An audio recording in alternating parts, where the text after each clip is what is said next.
Բարև ձեզ, հարգելի հեռուստադիտողներ։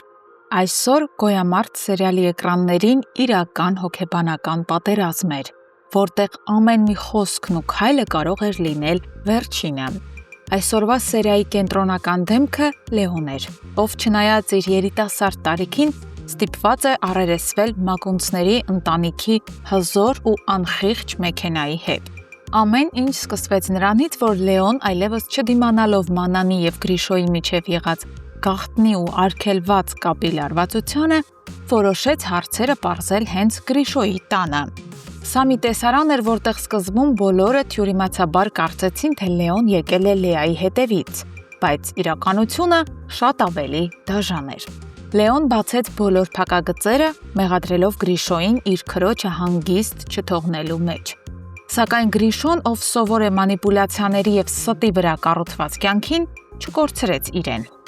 Նա հարվածեց ամենացավոտ տեղին, զրպարտելով Մանանին բոլորի ներկայությամբ։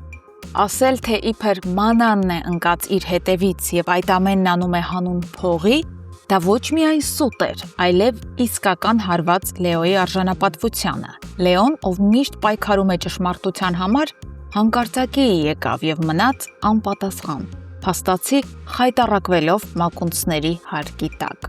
Բայց Գոյամարտը միայն արտաքին կռիվ չէ, դա նաև ներքին տառապանք է։ Մենք տեսանք, թե ինչպես է Լեան տանջվում իր զգացմունքների և ընտանիքի պարտադրած կանոնների միջև։ Չնայած նա փորձում էր պաշտպանել Լեոյին ու Մանանին, նրա ձայնը լռեցրին, ստիպելով հեռու մնալ Լեոյից։ Իսկ Հունանը, ով երբեք չի ներում ոչինչ, անցավ բացահայտ պատժիչ գործողությունների։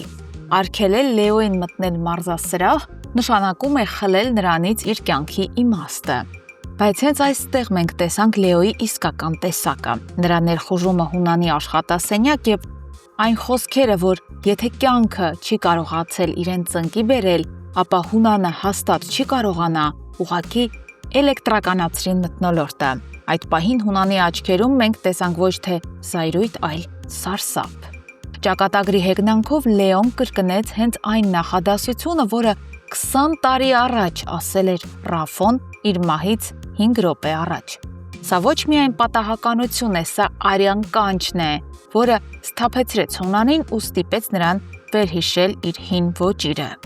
Լեոն, չնայած իր հուսահատությանը, գտավ մխիթարություն Լեայի մոտ, բայց մենք բոլորս հասկանում ենք, այս ընտանիքների միջև թշնամանքն արդեն անդառնալի է։ Սակայն սյուժեն մեզ ևս մեկ անակնկալ մատուցեց։ Վլադիմիրը, ով թվում էր, թե Հունանի կամակատարն է, անսպասելիորեն բոյկոտեց նրա որոշումը։ Նրա պահանջը հստակ է. կամ նա մրցում է Լեոյի հետ, կամ ընդհանրապես չի մտնում ռինգ։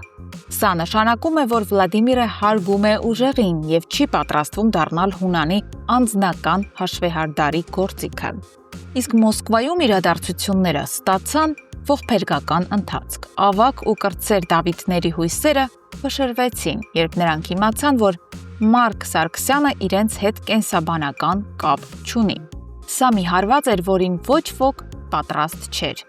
Բայց արդյոք սա վերջնական ճշմարտությունն է, թե հերթական սարքված թյուրիմացությունը, որը պետք է շեղի նրանց իսկական հետքից։ Մենք տեսնում ենք, թե ինչպես են անցյալի ստերն ու այսօրվա դավադրությունները հյուսվում մի մեծ կծիկի մեջ։ Ինչ եք կարծում, արդյոք Հունանը կփորձի վերացնել Լեոյին հենց այնպես, ինչպես վարվեց Ռաֆոյի հետ, երբ լսեց նույն խոսքերը։ Եվ արդյոք Վլադիմիրի բոյկոտը կստիպի Հունանին հետ կանգնել իր որոշումից։ Գոյամարտը շարունակվում է, և ամեն հաջորդ քայլը կարող է լինել ճակատագրական։ Գրեք ձեր տեսակետները մեկնաբանություններում։ Արդյոք հավատում եք Մոսկվայում ստացած պատասխանին, թե սա Վլադիմիրի մոր ձեռագիրն է։ Շնորհակալություն, որ մեզ հետ էիք։